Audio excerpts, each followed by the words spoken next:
Hello, join us again for another Velbus test with the VMBDMI-R. Now, today we've got something truly astonishing.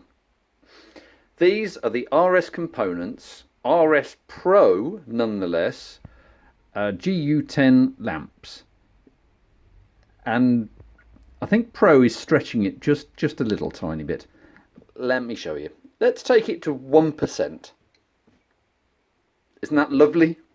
Oh, hello. Nice of you to join us.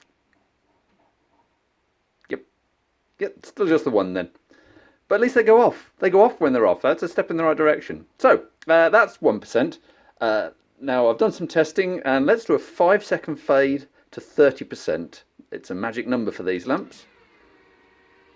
Yep, so press the right button and not open the door on the model.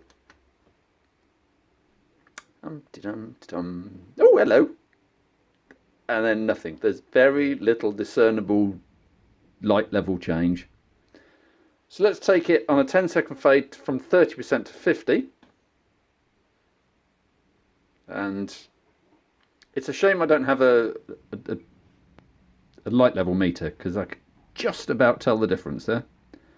Now watch out for this. This is from 50% to 100%. Watch how beautifully smooth this isn't.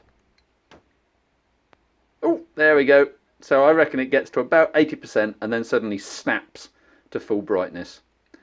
So let's take it on a 5-second fade down to 1% and see what happens. Reasonable fade, lots of flickering, lots of funny steps. Oh, they're actually both staying on at 1%. Well, there's a surprise.